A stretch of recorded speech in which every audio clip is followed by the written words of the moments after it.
খাবারের বিলটা এখন দিয়ে দিলে ভালো হয় না? বলো ওদের। ওয়েটার, বলো ভাই। বন্ধু যেখানেই থাকো না কেন জলদি চলে এসো। কি হয়েছে? আদিল তোপা ইসমাইল কারায়েলের কাটা মাথা পাঠিয়েছে আমাদের কাছে, জলদি এসো। ইসমাইল কারায়েলের কি পাঠিয়েছে? কি হয়েছে আমার বাবার? ইসমাইল কারায়েলের নাম বললে যে তুমি? ঠিক আছে ভাই, ঠিক আছে, আমি এখনই আসছি। সরি, আমাকে উঠতে হচ্ছে, একটা জরুরি কাজ পড়ে গেছে। এলিফ, পরে দেখা হবে।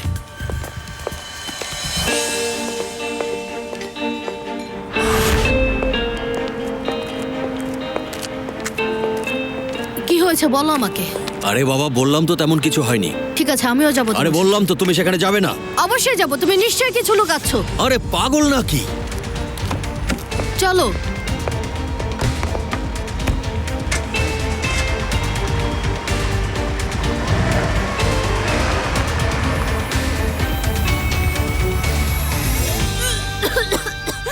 কি হয়েছে এখানে? আশা, তুমি ঠিক আছো? মুস্তফা, এদিকে দেখো। মুস্তফা, মুস্তফা, এদিকে দেখো। মুস্তফা, ঠিক আছো? এদিকে দেখো, এদিকে দেখো। মুস্তফা, ঠিক আছো? তুমি ঠিক আছো? ভয় পেয়েছিলাম। সেফের, তাসকাফা, সিকিউরিটিদের চেক করে দেখো, প্রয়োজন হলে সেটা আরো বাড়িয়ে দাও, ঠিক আছে? যাও।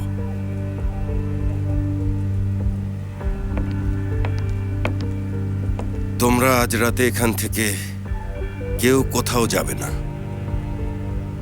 আয়েশা, মুস্তাফা, সঙ্গুল, সেমা, তোমরা এখানেই থাকবে। আমি যতক্ষণ অনুমতি না দেব কেউ কোথাও যাবে না, বুঝতে পেরেছো তোমরা?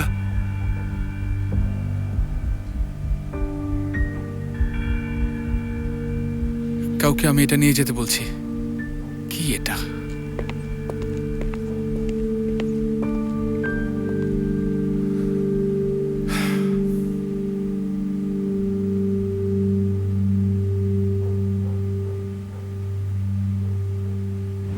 খারাপ কিছু হয়েছে নাকি? আমি জানি না কিছু। ওনাকে মেরে ফেলেছে নাকি? বললাম তো জানি না, কতবার বলবো? মিথ্যা বলছো তুমি, তোমার মুখ দেখে সেটা বোঝা যাচ্ছে। সবাই সতর্ক থাকবে। 4 জন পেছনের চত্বরে, 4 জন সামনের চত্বরে, আর 4 জন থাকবে মূল দরজায়। কেউ এই জায়গা থেকে নড়বে না। সবার কাছে যেন বন্দুক থাকে। ছাদে কাউকে রাখো, যেখানেই থাকো 24 ঘন্টা খেয়াল রাখবে। জলদি করো।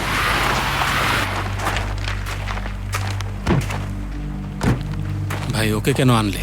আরে ফোনে আমাকে ইসমাইল কারায়েলের নাম বলতে শুনেছে, আর সেটা ফেরিয়া, শুনে তুমি সাথে ভেতরে চলে এসো। এসেছে। কি হচ্ছে এখানে? সরে যাও সামনে থেকে।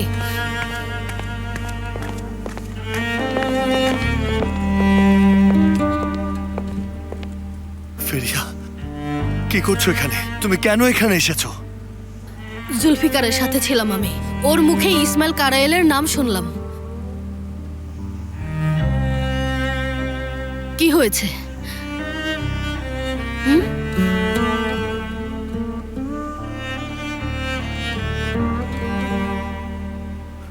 তাকে মেরে ফেলেছে। কি?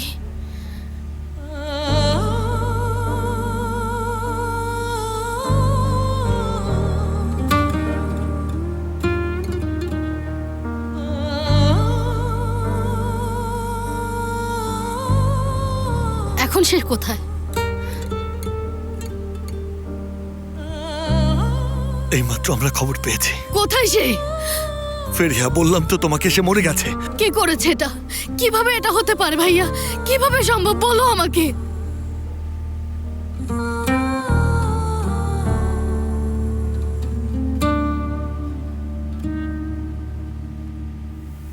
শেষ রাতে আয়নাতে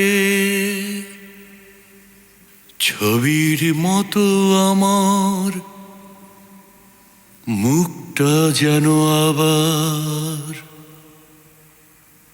চেয়েছিলাম আঁকতে। বছরের গভীর রেখাগুলো ইচ্ছে মতো রং করি, রং করতে থাকি। চেয়েছিলাম আঁকতে আমি তোমার চোখের মনি, সবুজের ছলনায়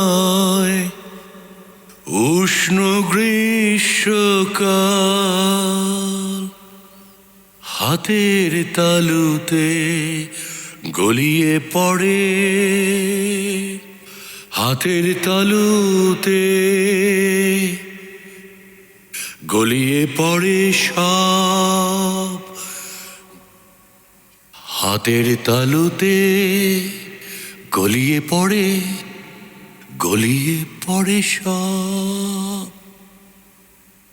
গলিয়ে পড়ে হাতের তালুতে গলিয়ে পড়ে।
সে আসলে কি বলতে চায় মুস্তাফা?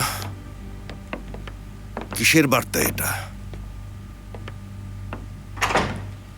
আমার আর আয়েশার বাচ্চা জন্ম নেবে না, সেই কথা বলেছে।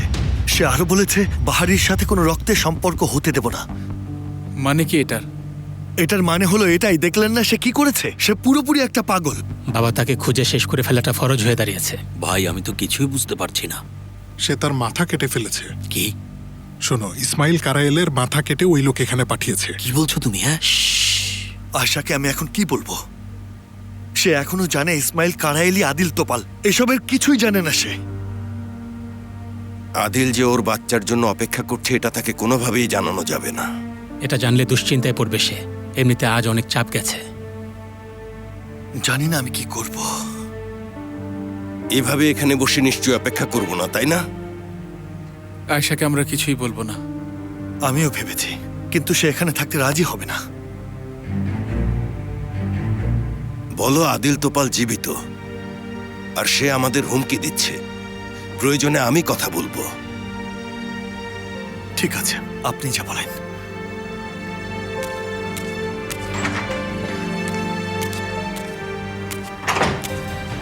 বলো মোস্তফা। রেবেকা, মন দিয়ে শোনো। সিনানকে কয়েকদিন স্কুলে পাঠিও না, এমনকি বাইরেও কোথাও ঘুরতে যেও না, ঠিক আছে? ওফ, কি হয়েছে আবার? ভয় দেখিও না। শোনো, আমি তোমার বাসায় লোক পাঠিয়ে দিচ্ছি, তুমি নিজের আর সিনানের দিকে খেয়াল রেখো। মোস্তফা, তুমি আবার কি করতে যাচ্ছ? রেবেকা, যা বলছি করো, পরে সব বলবো। আচ্ছা ঠিক আছে।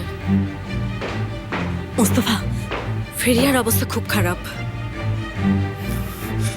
সবার একই অবস্থা। আয়শা, তোমার সাথে কিছু কথা আছে, বলাটা জরুরি, ওদিকে চলো।